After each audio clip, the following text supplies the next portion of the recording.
بسم اللہ الرحمن الرحیم الحمد للہ رب العالمین والعاقبۃ للمتقین والصلاة والسلام علی سید الانبیاء والمرسلین وعلی کل من تبعہم بإحسان الی یوم الدین اما بعد فاعوذ باللہ من الشیطان الرجیم بسم اللہ الرحمن الرحیم لقد کان لکم فی رسول اللہ اسوۃ حسنہ۔ بسم اللہ الرحمن الرحیم۔ آج ہماری سیرہ جرنی کی 12ویں کلاس ہے اور انشاءاللہ ہم اس واقعے کو طائف کے سفر کو انشاءاللہ کنٹینیو کرتے ہیں کہ کیسے اس طائف کا سفر ہوا، اس میں کیا معاملات ہوئے۔ تو آپ صلی اللہ علیہ وسلم فرماتے کہ زندگی کا مشکل ترین دن کون سا ہے؟ طائف کا دن ہے۔ تو یہ سفر کیوں ہوا اس پہ ہم نے بات کی تھی کہ کیونکہ مکہ میں آپ صلی اللہ علیہ وسلم کے قتل کے منصوبے بنائے جا رہے تھے، آپ صلی اللہ علیہ وسلم کی شہریت کو معطل کیا جا رہا تھا، یعنی کہ سٹیزن شپ ختم کی جا رہی تھی۔ تو یہ وجوہات تھیں، اور تیسری بڑی وجہ کہ آپ صلی اللہ علیہ وسلم کے لیے دین پر عمل کرنا وہاں پہ مشکل ہو گیا تھا مکہ میں۔ وہ سارے ہم نے معاملات پڑھے کہ کس طریقے سے آپ صلی اللہ علیہ وسلم کو مختلف قسم سے تکلیفیں پہنچائی گئی۔ سفر کا دورانیہ کیا تھا؟ یہ جو طائف کا سفر تھا نا، اس کا دورانیہ، ٹوٹل دورانیہ 30 دن تھا۔ آپ صلی اللہ علیہ وسلم جو طائف تشریف لے کے گئے، صحیح، تو طائف جو ہے وہ مکہ سے طائف جب تشریف لے کے گئے تو راستے میں جو جو قبائل آتے رہے، آپ صلی اللہ علیہ وسلم سب کو دین کی دعوت دیتے رہے، اور دعوت دیتے دیتے دیتے پھر آپ صلی اللہ علیہ وسلم طائف پہنچتے۔ اچھا، طائف کا سفر آپ صلی اللہ علیہ وسلم نے اس سے پہلے بھی کیا ہے۔ بچپن میں جو حضرت حلیمہ سعدیہ، جن کے پاس آپ صلی اللہ علیہ وسلم نے تقریباً 4 سال گزارے ہیں، تو آپ صلی اللہ علیہ وسلم، حلیمہ سعدیہ کہاں تھیں؟ طائف میں تھیں۔ تو آپ صلی اللہ علیہ وسلم طائف کے لوگوں سے ایک رشتہ داری کا تعلق بھی تھا حضرت حلیمہ سعدیہ رضی اللہ تعالیٰ عنہا کی وجہ سے۔ تو آپ صلی اللہ علیہ وسلم جب طائف تشریف لے کے گئے تو یہاں پہ آپ صلی اللہ علیہ وسلم سے جب پوچھا گیا، جو وہاں کے لوگ تھے انہوں نے پوچھا کہ آپ یہاں پہ کیوں تشریف لائے ہیں، تو آپ صلی اللہ علیہ وسلم نے بتایا کہ میں دین کی دعوت کے لیے تشریف لایا ہوں۔ تو وہاں کے جو سردار تھے اور وہاں کے جو قبیلے کے بڑے لوگ تھے، انہوں نے آپ صلی اللہ علیہ وسلم کے ساتھ کیا رد عمل کیا، جس کی وجہ سے آپ صلی اللہ علیہ وسلم نے فرمایا کہ میری زندگی کا سب سے مشکل ترین دن۔ تو وہاں کے جو لوگ تھے انہوں نے کیا کیا، آپ صلی اللہ علیہ وسلم کے پیچھے کچھ لڑکوں کو لگایا، وہ آپ صلی اللہ علیہ وسلم کو پتھر مارتے، اور کچھ لڑکوں کو ایسے لگایا کہ وہ آپ صلی اللہ علیہ وسلم کے اوپر ووٹنگ کرتے۔ اب آپ یہ سوچیں، سید الانبیاء آپ صلی اللہ علیہ وسلم، کائنات کے سب سے افضل انسان، ان کے ساتھ یہ معاملہ کیا جا رہا ہے کہ ان کو پتھر مارے جا رہے ہیں، ان کے اوپر ووٹنگ کی جا رہی ہے۔ تو اس آپ صلی اللہ علیہ وسلم کے لیے کتنی ایک جو ہے وہ کتنی ایک مشکل کیفیت ہوگی آپ صلی اللہ علیہ وسلم کے لیے۔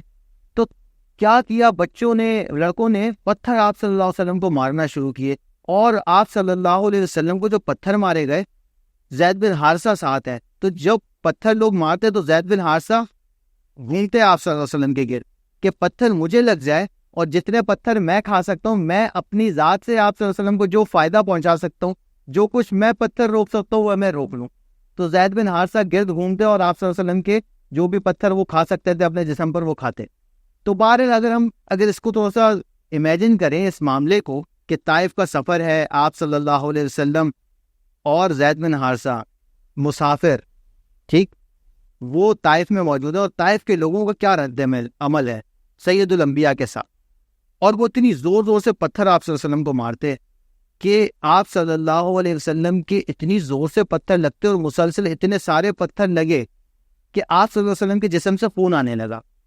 تو آپ کو یہ پتا ہے کہ ایسے کس جسم سے خون پتھر لگنے سے نہیں نکلتا، کتنی زور زور سے وہ پتھر لگے ہوں گے ہمارے نبی کریم صلی اللہ علیہ وسلم کے، کہ اس کو لگنے سے جسم سے خون نکلنا شروع ہوا، اور کتنے مسلسل وہ پتھر لگتے رہے ہوں گے، کتنی دیر تک لگتے رہے ہوں گے کہ خون بہنا شروع ہوا، اور بہتے وہ جوتوں تک آپ صلی اللہ علیہ وسلم کا خون پہنچ گیا۔ تو یہ کتنی ایک جو ہے وہ تکلیف کی بھی کیفیت ہوگی آپ صلی اللہ علیہ وسلم کے لیے، اور اوپر سے لوگ ووٹنگ کر رہے ہیں، کچھ لڑکے ووٹنگ کر رہے ہیں، مذاق اڑا رہے ہیں آپ صلی اللہ علیہ وسلم کا۔ تو ایک تکلیف کی کیفیت ہے، جسمانی طور پر، اور دوسرا یہ جو لوگوں کے ووٹنگ کرنے سے جو تکلیف ہو رہی ہے وہ دونوں تکلیف ہے. تو بہرحال اس بے دردی کے ساتھ انہوں نے اور اس ظالمانہ رویے کے ساتھ آپ صلی اللہ علیہ وسلم کو اب طائف کے بارڈر سے، طائف کی حدود سے آپ صلی اللہ علیہ وسلم باہر نکل گئے. اب درخت کے نیچے آپ صلی اللہ علیہ وسلم بیٹھ گئے ہیں، زید بن حارثہ بھی ساتھ ہیں، اور آپ صلی اللہ علیہ وسلم نے ایک دعا مانگی ہے. وہ دعا انشاءاللہ ہم آپ کو یہاں پہ کہیں کمنٹس میں اسکرین شاٹ بھیج دیں گے. تو یہ دعا ہے، اس میں آپ صلی اللہ علیہ وسلم اللہ تعالیٰ سے دعا کرتے ہیں، اور اس میں تھوڑی سی میں دعا پڑھ لیتا ہوں کہ اللہ تعالیٰ میں اپنی بے بسی کا شکوہ آپ سے کرتا ہوں کہ میں بے بس ہوں، اور اے ارحم الراحمین تو کمزوروں کا رب ہے، تو میرا بھی رب ہے، تو مجھے کس کے حوالے کرتا ہے. اور پھر آخر میں آپ صلی اللہ علیہ وسلم نے دعا کے بیچ میں، ابھی تو دعا کافی بڑی ہے، کہ اگر تو مجھ پر ناراض نہ ہو تو مجھے ان تکلیفوں کی ذرا بھی پرواہ نہیں ہے. تو آپ صلی اللہ علیہ وسلم کی بڑی زبردستی دعا ہے. مناجات مقبول ایک کتاب ہے، اور بھی جو آپ صلی اللہ علیہ وسلم کی زندگی کی جو دعائیں آپ صلی اللہ علیہ وسلم نے کی ہے اس کی ایک کتاب ہوتی ہے، مناجات مقبول کے نام سے بھی ہوتی ہے اور مختلف ناموں سے ہوتی ہے. تو اس میں آپ کو یہ دعا لازمی مل جائے گی. تو اس کو ذرا آپ لوگ جو ہے وہ تسلی سے پڑھیں، اور اس کو ذرا تصور کر کے پڑھیں کہ پیچھے کیا جو ہے وہ معاملات ہوئے ہیں، اس کے بعد آپ صلی اللہ علیہ وسلم کیسے زبردست طریقے سے اللہ سے مناجات کر رہے ہیں. تو بہرحال یہ دعا آپ صلی اللہ علیہ وسلم فرماتے ہیں.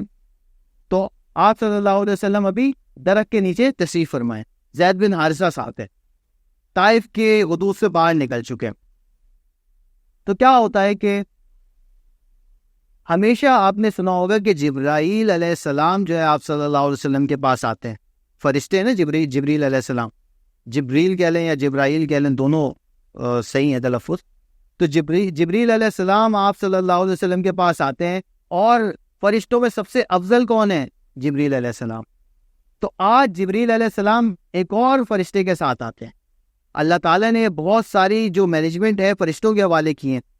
ہواؤں کی مینجمنٹ کسی فرشتے کے حوالے ہے، ٹھیک، بارشوں کی مینجمنٹ کسی فرشتے کے حوالے، اسی طریقے سے جو پہاڑوں کی جو مینجمنٹ ہے وہ کسی ایک فرشتے کے حوالے ہے.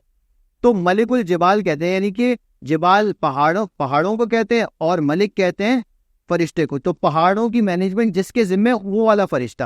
تو آج جبریل علیہ السلام کے ساتھ ملک الجبال، یعنی کہ جس فرشتے کے ذمہ پہاڑوں کی مینجمنٹ ہے وہ بھی ساتھ آئے.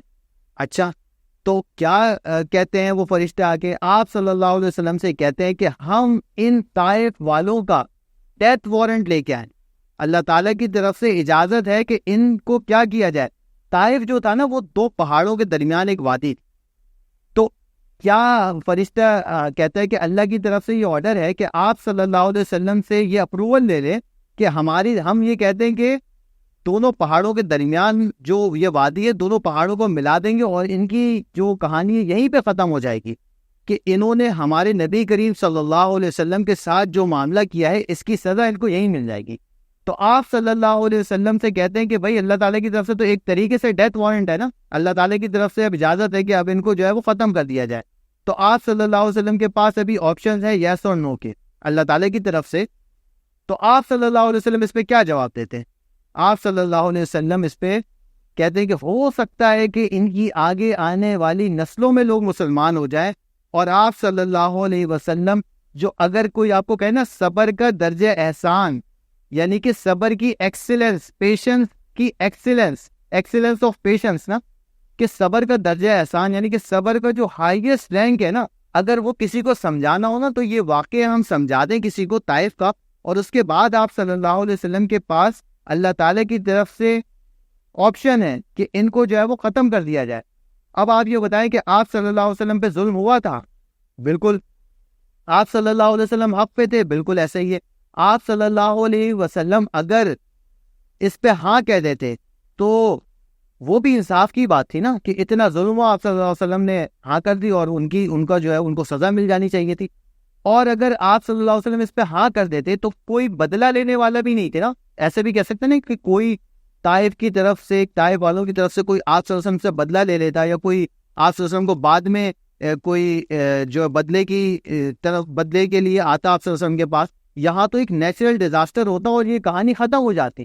لیکن آپ صلی اللہ علیہ وسلم نے حق پہ ہونے کے باوجود اور سارے جو مطلب لوازمات ہیں اس کے اگر ہم ویسے سوچیں کہ اگر کسی کے پاس یہ آپشن ہو تو آبویسلی وہ اویل کرے گا، لیکن آپ صلی اللہ علیہ وسلم کو جو صبر ہے نا وہ درجہ احسان والا صبر ہے کہ ساری چیزیں پاور بھی ہونے کے باوجود، حق پہ بھی ہونے کے باوجود اس معاملے کو آپ صلی اللہ علیہ وسلم نے کیا فرمایا کہ ہو سکتا ہے ان کی آگے آنے والی نسلوں میں لوگ اسلام لے آئیں، اور پھر یہی ہوا۔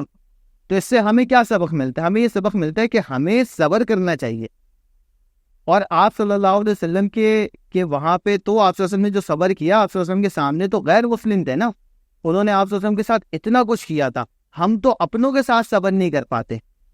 تو ہمیں اس واقعے سے سبق یہ ملتا ہے کہ ہمیں صبر کرنا چاہیے، اور اس طرح کا کوئی معاملہ ہو جائے تو ہمیں معاف کر دینا چاہیے۔ دیکھیں آپ صلی اللہ علیہ وسلم کے ساتھ کیا کچھ ہوا، آپ صلی اللہ علیہ وسلم نے معاف کیا، تو ہم تو اپنوں کو بھی معاف نہیں کرتے، تو اپنوں سے ہار جانا چاہیے نا، ٹھیک؟ تو ہمیں اس واقعے سے یہ سبق ملتا ہے کہ ہمیں صبر کرنا چاہیے۔ بہرحال وہ جو آپ صلی اللہ علیہ وسلم نے فرمایا کہ ہو سکتا ہے کہ آگے آنے والی نسلوں میں کوئی وہاں پہ مسلمان پیدا ہو جائے، اسلام قبول کر لے، تو ایسا ہی ہوتا ہے کہ طائف کے جو لوگ ہوتے ہیں ان میں آگے جا کے آنے والی نسلوں میں سے محمد بن قاسم رحمۃ اللہ علیہ پیدا ہوتے ہیں، اور وہ مسلمان ہو جاتے ہیں، ظاہر سی بات ان کے والدین مسلمان ہوتے ہیں، پھر وہ سندھ پہ آتے ہیں، اور سندھ پہ کسی طریقے سے وہ آتے ہیں، اور یہیں پہ جو جہاد ہوتا ہے، اور اس طریقے سے سندھ کے اندر جو اسلام آتا ہے وہ محمد بن قاسم رحمۃ اللہ علیہ لے کے آتے ہیں۔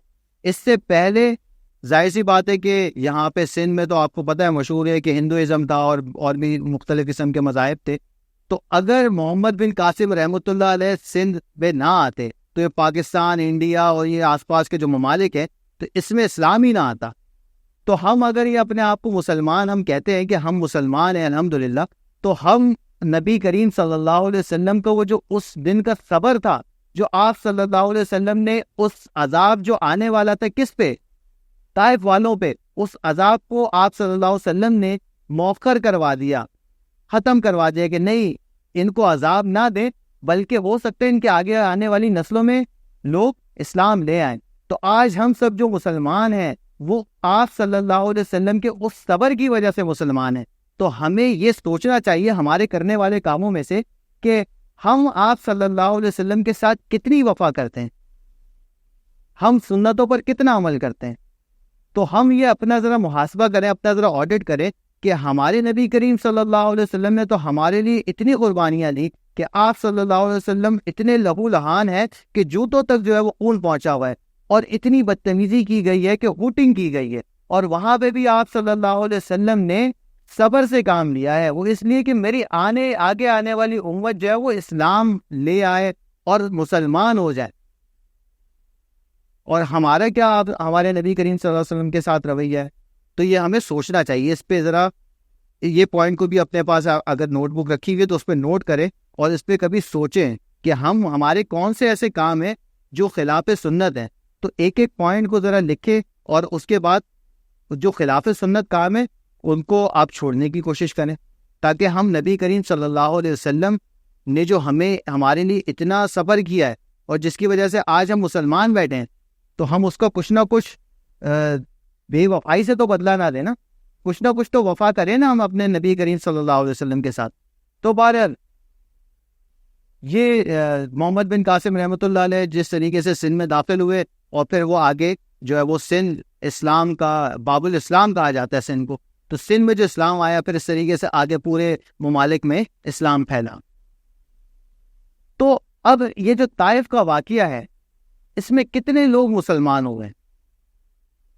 طائف کے جو سفر کا دورانیہ تھا وہ 30 دن تھا، اور اس میں ایک بندہ بھی مسلمان نہیں ہوا، ایک بندہ بھی مسلمان نہیں ہوا۔ خیر آپ صلی اللہ علیہ وسلم طائف کے سفر میں سے واپس جب آئے، بہرحال نتائج پہ فوکس ہمیں نہیں کرنا چاہیے، ہمیں فوکس کس چیز پہ کرنا چاہیے؟ ہمیں جو اللہ تعالیٰ نے جو کام ہمارے ذمہ لگا اس پہ فوکس کرنا چاہیے۔ تو ہمارے نبی کریم صلی اللہ علیہ وسلم نے کیا دین کی دعوت چھوڑ دی طائف کے بعد کہ لوگ مسلمان نہیں ہوئے؟ اور 30 دن کا سفر کیا، ایک بھی بندہ مسلمان نہیں ہوا۔ تو آپ صلی اللہ علیہ وسلم کی سنت سے ہی ہمیں پتہ لگتا ہے کہ ہمیں نتائج پہ فوکس نہیں کرنا چاہیے. نتائج دینا اللہ تعالیٰ کا کام ہے. جو مالی ہوتا ہے نا، مالی کا کام ہوتا ہے پانی ڈالنا، بیج لگا کے پانی ڈالنا، اور اللہ رب العزت کا کام ہے کہ اللہ تعالیٰ جو ہے اس پہ پھل دے دے.